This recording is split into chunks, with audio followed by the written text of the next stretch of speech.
Rise, written by Anthony R. Rizin, based on The Blackest Night by DC Comics. Fade in. Exterior cemetery, night. A black tie stuck on a stick blows in the wind next to an open grave. William Hand, 20s, lies within it. White-collared shirt, black pants, dark trench coat. His face is cut up, his eye is swollen, and he's bleeding from his nose. He stares toward the sky, unblinking as it begins to rain. Relieved, at peace. Next to him is a skeleton. His right hand rests across his thigh, blackened and shriveled, like the flesh of a corpse, long rotted. He slowly twirls a small, smooth, conical metal object in his left hand, the weapon. A methodical, unconscious motion, like poker players playing with their chips. So bright, so much damn light. I'll never put it all out. A dark, shadowy figure creeps in and out from the blackest areas of the cemetery. This is Nekron. Why do you doubt yourself? He is never fully visible. They won't let me. He won't let me. Someone is always there to stop me. But your time approaches, William Hand. Cut to exterior Hand household, night. A white house, in which on a sunny day would seem like a pleasant place to grow up, is looking quite ominous and unwelcoming in this storm. Water runs down the curb of the sidewalk and into the drains. Through the window we can see a family sitting at a table. Interior Hand household, dining room. A girl in her early 20s, Angela, covered in tattoos and piercing, wearing a button-up dress that her father thinks is too revealing, sits at a table next to Kent, her father, and Kyle, her brother. There's rumors that he's dead. Maybe that would make Mom feel better. She said it herself. As soon as he put on that suit, he was dead to her anyway. I don't think that's going to help. Let's not mention that to your mother. They're still looking for him, Dad. Martha yells from in the kitchen. Dinner will be done soon. Your brother needs help. He's always needed help, and we should have given it to him. Maybe he's not the only one who needs help. Why don't you go put some clothes on? We are about to sit down to eat. Angela gets up. I'm not hungry. Angela sticks her tongue out and shakes her head in a taunting way. Angela walks out of the room. Do you ever see her eat? Kyle and Kent look at each other in agreement. It's a no. Cut to exterior, black void in space. A scarred figure, guardian, with midnight blue skin, like the night of a full moon sky, and a head too big for his body, floats alongside three others who all look alike, in a circle facing each other, the guardians of the universe, all wearing robes. Sweat drips from the scarred guardian's forehead. And as the light rises, so shall an unknown darkness.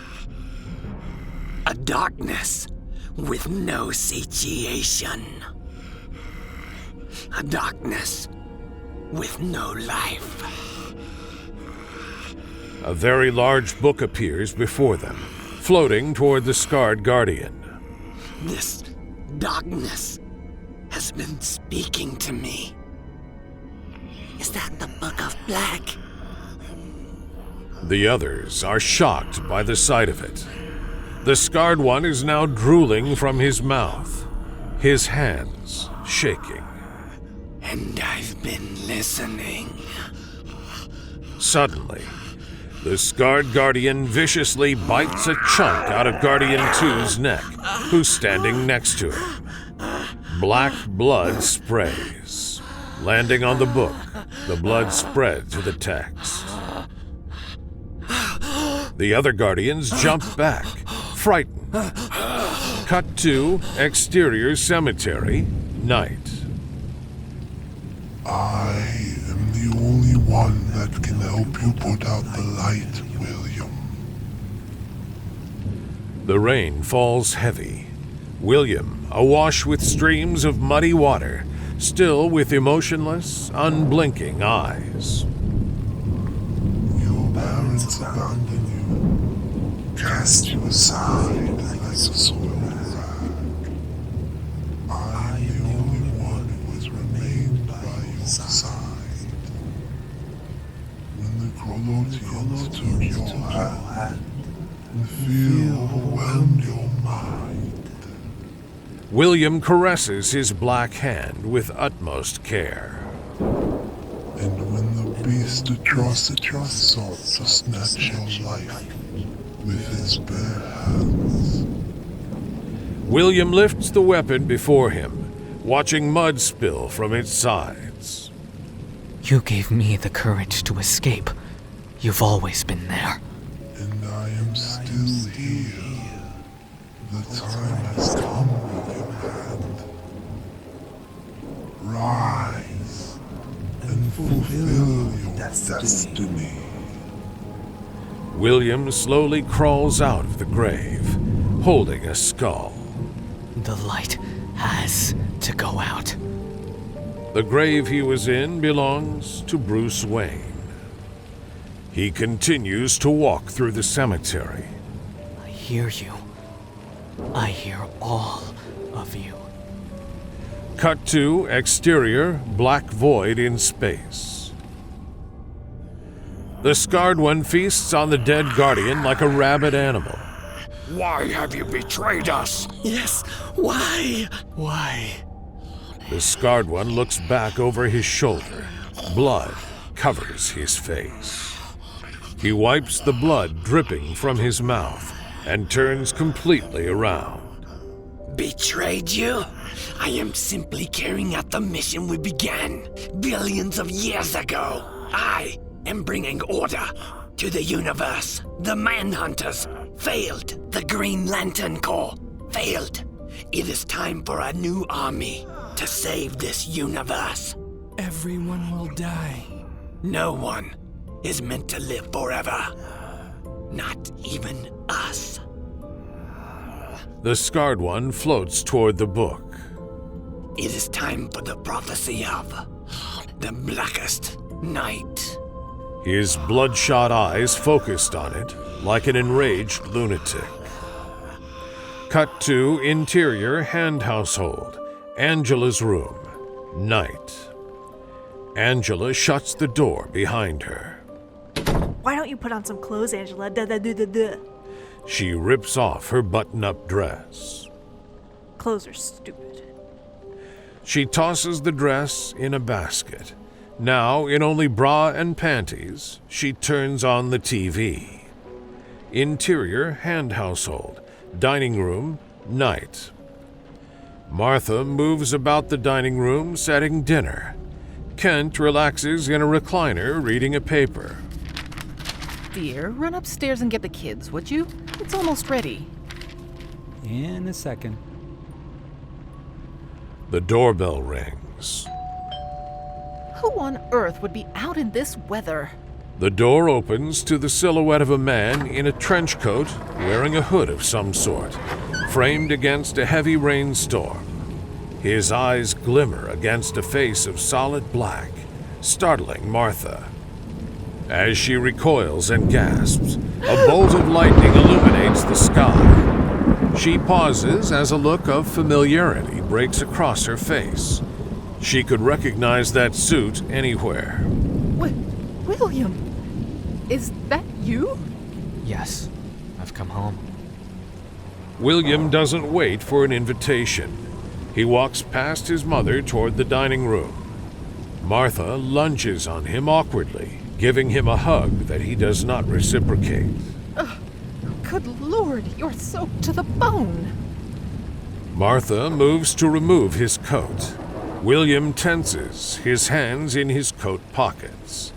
His disfigured black hand empty on the right, the other clutching the weapon. Martha takes the coat and notices the weapon in his hand, but says nothing. Underneath, he is wearing his costume, the costume of his alternate identity, Black Hand. His mother gives him a look. You can tell she doesn't approve of his outfit. Come, have a seat.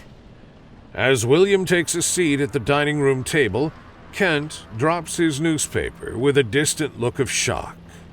William? Martha grasps her boy's shoulder as he sits dripping at the table.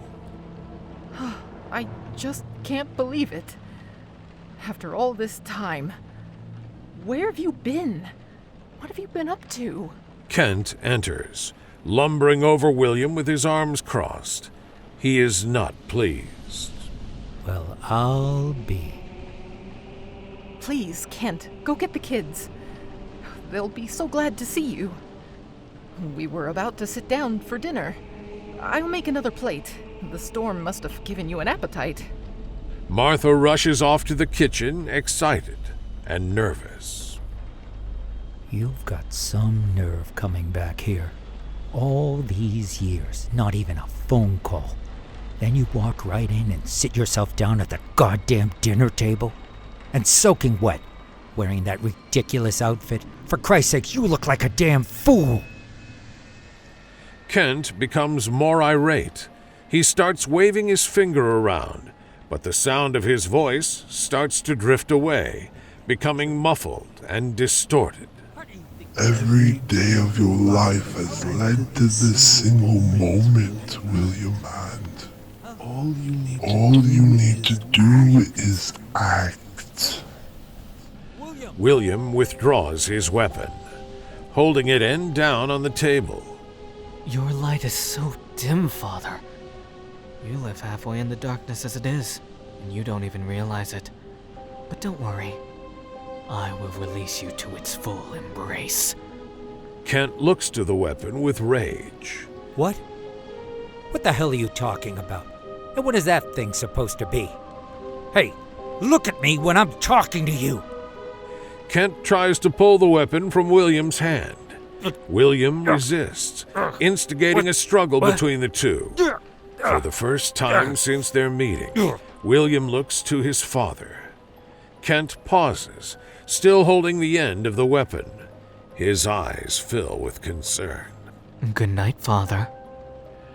William fires the weapon in a long second. Kent's head is blown off from the blast. Most of his body was vaporized, charred skeleton fragments. Some of his other remains stain the floor and walls. Martha returns just in time to witness the atrocity. She drops a platter of food, her eyes wide in horror and disbelief. Why? Because this is what I do. William aims the weapon toward her. She instinctively turns to run. The weapon throws its bright beam, catching her mid-stride. Her shriek calls out as the blood bursts from her body. The blast left a hole the size of a cannon. What remains? A pile of organs. Good night, Mother. Nekron creeping in and out of frame. Keep going. William plods up the staircase toward the bedrooms. He opens a bedroom door to find his sister, Angela, playing video games, wearing a tank top and panties with oversized headphones on. She's laying on her stomach with her feet crossed in the air behind her. William standing there wielding the weapon, blood dripping from his rotted hand. William uses the weapon, killing Angela before she even realizes he's there. Good night, sister. The reflection on the TV reveals the results of the blast and his brother Kyle in the distance. William turns down the hall to find his younger brother Kyle standing in the bathroom doorway. His hands sit on his belt buckle, the toilet flushing in the background. while he stares at William in shock. William aims the weapon at his older brother. What the fuck, William? Before What William have can you finish, done? his younger brother rushes him, grabbing and pushing his hand up into the air. The weapon goes off, shining its beam of light into the ceiling, creating a hole and causing debris to fall on top of their heads. After a moment of struggle, William wrestles free. His younger brother breaks for the stairs. Just as he reaches the bottom of the stairs, the light of the weapon goes off behind him. His momentum makes his ashes and body parts scatter in a forward motion as he leaps from the last step. What I should have done a long time ago, brother. Interior, hand household. Dining room table, continuous. William sits at the head of the table, the heat of the untouched dinner wafting through the air. Remains of his father scattered across the side of the tablecloth. Nekron's shadow creeps in and out. They are far better off now, William. A part of darkness protected for time eternal. I know. So finish it. It's time to step through the doorway to the black. Without any show of emotion, William places the weapon against his temple. I know. One more death. William stares straight ahead in a catatonic-like state. After a moment, the weapon goes off, exploding the opposite side of his head. A large portion of his skull missing. His body falls to the floor. As the storm outside rages, a swirl of green light forms in the dining room. A disembodied, oversized head appears. It's the scarred guardian. As it has been written, so has it come to pass. The disembodied head vomits up a tar-like goo across the floor, then disappears. The black substance dissolves away part of the floor like molecular acid, leaving a small black lantern ring behind unscathed.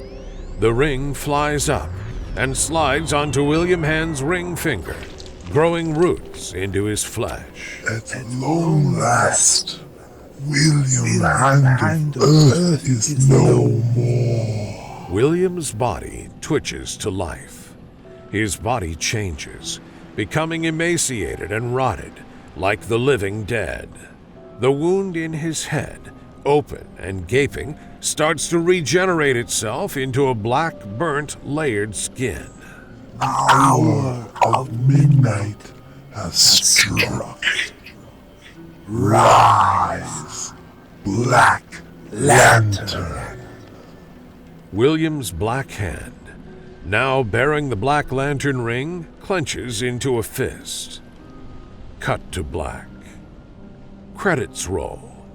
Interior, dark room, night. Things are wrecked.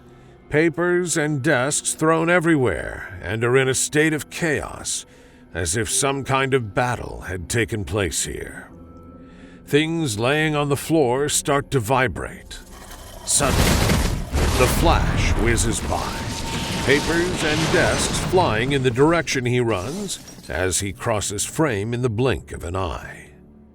Fade out. Chapter 2. The Blackest Night. The dead shall rise.